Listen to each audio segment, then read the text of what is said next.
That also is the universe saying, we've heard you. Now we've aligned these steps. Can you just go? Can you just go and not question why you're going?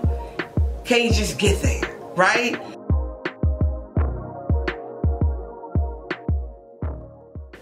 Greetings, beautiful ones. Fran here, back with another video. So, welcome, welcome, welcome. Thank you, thank you, thank you. Thank you for being here. If you're new, welcome to Fran's Fam. We are glad to have you. Make sure that you like and subscribe to the channel so that you don't miss any of the goodies. And for all of my Fran Fam members currently, how y'all doing? Good, good. All right, I'm excited. I'm excited because I have a lot of stuff I want to share, and I have something I want to talk about that's just really like super duper important and super duper duper duper good. It's going to change your whole manifestation game. Now, let me just tell you a little bit about the channel. If you're new here, this channel is about everything spiritual. So I combine the physical with the spiritual to help you manifest and create your best life. And if that's something that you vibe with and it resonates with you, stick around because there's a lot of good stuff that goes on around here. Okay, so recently I have been like studying. So you guys know that I love to read. I am such a big reader. And I know that a lot of you have said, so what are you reading? Or you guys have sent me emails like, let's talk about books again. So I'm going to come back around to that. But I just want to talk to you about something that recently has come back across my radar that I used to do a long time ago. And I just really could not believe that I've never talked to you guys about this. Like, I was thinking about this and I was like, I've never done a video about that. I just don't understand why. So today what we're going to talk about is becoming what you want to attract. Becoming the energy and the energetic vibration of what you want to attract. So we talked a lot about the law of attraction. We talked about the law of assumption. We talked about a lot of the universal laws, right? But there's a spiritual principle that says when you become what you want to attract, you begin to attract it, right? So a lot of people calling that act as if, or, you know, you should act as if this has already happened, or things like that. But really, more so than acting like it's already happened, it's about becoming a vibrational match for that thing. Now, the vibrational match means simply being in the feeling and the energy of that happening already. Not waiting until it happens, but that it's already happened to you. So, you know, we can write and script, and I am a big scripter, and I script a lot of things. I script almost every day my intentions, right? And I script my intentions in the current form. So I have a whole scripting video, a whole scripting package in the Intentional Living Academy. If you guys haven't visited the Intentional Living Academy, you should really go over and do so. There's some great courses over there, and people are getting like some major breakthroughs using those courses. You should check it out. But becoming an energetic match for what it is that you desire. So if you're trying to attract a thing in your life, you cannot be the opposite of that thing. This is not a opposites attract type thing. In the universe, likes attract likes. So have you ever seen really, really popular people hang out with really, really popular people, right? Or you see doctors who hang out with doctors, lawyers who hang out with lawyers, vice versa, on and on and on and on and on. People who are married hang out with other married couples, things like that. Likes attract like. When you are on the same vibrational frequency as the thing you're trying to attract, you attract and manifest it a lot quicker than if you are single and hanging out with married people. If you're single and you want to be married, why would you hang out with married people already? right? People who are already married, who have their mate, more than likely hang out with other married couples, so they don't have anyone that they could even potentially hook you up with, because all of their couples are married. Do you see what I mean? You've got to get into the vibrational frequency of the thing that you are. Now, it's nothing wrong with having married friends at all, because that's also an energetic vibration you're trying to pull in. You want to married friends because you want to be married, but you can't hang out with the married friends all the time and be the only one who's single, because 9 chances out of 10, you're not going to attract anything. You understand what I'm saying? So it's the same thing with anything that you are wanting to attract and pull into your business. So when I was actually trying to upgrade my business, right? Like, I was trying to take my business to another level. I wanted to see more people. I wanted to get in front of more people. I wanted to be more visible. I started to put myself in rooms with people who had similar businesses, who had probably 50 times the customer base that I did. Even if it wasn't a spiritual business, but they were entrepreneurs, I put myself in the room. I went to networking events, and I've never been to a networking event in my entire life. Even when I was working in corporate America, I just have never been to a networking event. I didn't even know what to expect. And it was interesting. I'll say it was interesting. Okay, we'll leave that there. Anyway, but I went to those events and even actually joined for a few months, because those ladies were in a rhythm of attracting clients, new clients. They were bosses in their business, and I wanted to be in that energetic field, right? I wanted to get into that energy so that I could start feeling like I'm already this boss. I already got this. People are already attracted to me. I'm already attracting these high clients. I'm already attracting these opportunities to speak in bigger rooms. I'm already attracting these. So as I went into the rooms, right, I never said I desire to attract this. I spoke as if I was already doing it. Now, I did not tell a story, so let me back up about that. So I'm not the one that's going to tell you something's going on that ain't going on. I'm just not going to tell you nothing, right? But what I did do is, when I was engaging in conversations, I would talk about how my business was running at that point and how I wanted it to run, but I talked about it in the current tense. So let me give you an example. So right now my business is great. I have clients in about 25 states, expanding to like 35 states this year. So I said I was expanding to. I didn't say I want to expand to. I'm going to expand to. I said expanding to, meaning I've already asked, so it's already done. Do you understand what I'm saying?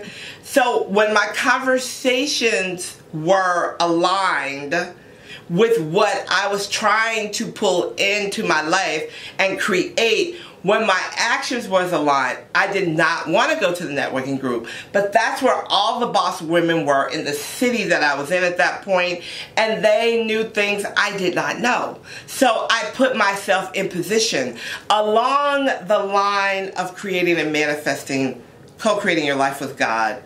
You may find yourself in situations and rooms that you have no idea why you're there. But you should always take inspired action. If you're told to do something, that also is the universe saying, we've heard you. Now we've aligned these steps. Can you just go? Can you just go and not question why you're going?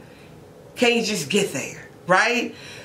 It's sort of like activating the law of assumption, because you are assuming that it's already done, right? That's the first thing. You're assuming that it's already done.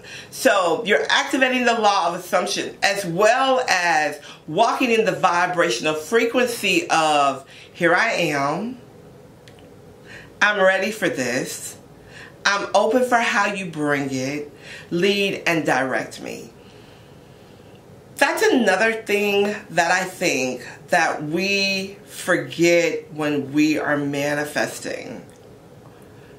Whether you are manifesting something huge or something small, you can always ask for divine intelligence to come in and help you. You can always ask, listen, let me just say this really quick. I gotta say this because I feel like it's really important, right? I feel like this is really important. I feel like this is really important. There are a lot of new ways to do things now. There are a lot of new ways. I see a lot of new thought pioneers and gurus popping up and all that. I am happy. Do your thing, right? But the one thing that I cannot forget, and I will not forget, is the way that I have been creating my life before all the newness happened, right? I can't forget the old spiritual teachers like Neville Goddard and Charles Fillmore and Reverend Ike and Catherine Ponder and Florence and all of these people who came before all of these new people, right? And if you think about it, the information is really regurgitated, right? It keeps going and going and going and going. I personally am very thankful for the connection that I have to Spirit, with Spirit, to hear different downloaded information, but I can almost guarantee you that it has been funneled through and somebody else has heard the same thing, right? This creation, manifestation, the teachings that we're teaching you are teachings that have been taught for years and years and years. And as much as I love the new teachings, right? I love the law of attraction. I love the secret. I love all of those things. But I just have to stick with and give credit to whom credit is due. And that is the beginning pioneers who have been manifesting and creating their lives for years. Listen, if you've ever read Think and Grow Rich, do you know when that was written? I'm not going to tell you. I want y'all to tell me in the comments. Do you know how long ago Think and Grow Rich was written? Do you know how long ago Neville Goddard actually lived and walked the earth? It was a long time ago, baby. Probably wasn't none of us here yet. Okay? The things that he taught are still relevant. And when applied to your life properly, they bring fruit.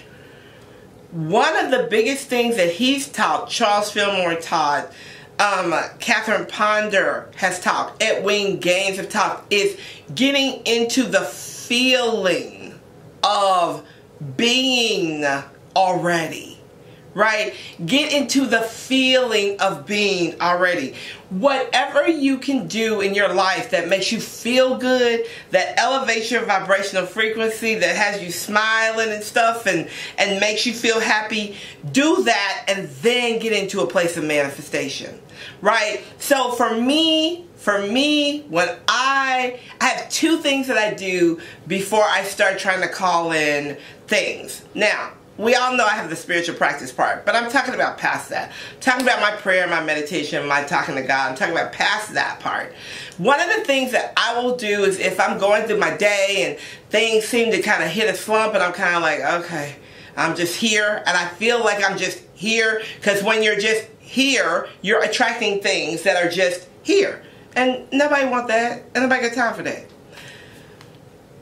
One of the things that I will do is I will play music. I love music. I love music. I love all kind of music, and will break out into song at any given time. Y'all didn't know that about TT, right? Y'all didn't know that about TT Fran, did y'all? Yeah, I'll break out into song at any given moment. That's one thing. The second thing is that I love the heat, the sun, right? Not like, okay, it's so hot, I can't take it. But I take breaks to go out and sit in the sun. And I sit there with my hands palm up, and I'm just like, thank you, God, for the sun. Thank you for the trees. Thank you for this day. And immediately, I'm in a vibration of thanksgiving. I'm in a vibration of receiving. Do you understand what I'm saying? You have to get yourself to a place where you are in that constant flow, right? It's a flow. It is a flow. And being in that constant flow really is, are you ready for this? Are you ready? Being in a constant flow really is living your life as you should be. Meaning being peaceful, being happy, and being joyful. You have to find things that make you feel good. And you have to leave things in the past that don't make you feel good, right? Your job is to find your highest emotion and your highest frequency of feeling so that you are sending out signals that I'm ready. I'm ready. I'm ready. I'm here. If it's you dressing up every day, if it's you putting on some makeup, maybe putting on some lipstick, maybe it's just putting on some earrings for you, maybe it's just doing your hair. Whatever makes you feel good, do that. And then continue to carry that feeling along your day. And I'll bet you that you'll notice that your manifestations will start quicker. Everything will start showing up faster and you'll be like, what took me so long to do this? Try it, let me know what you think. All right, y'all. Thank you again for being here. I will talk to you soon. Bye for now.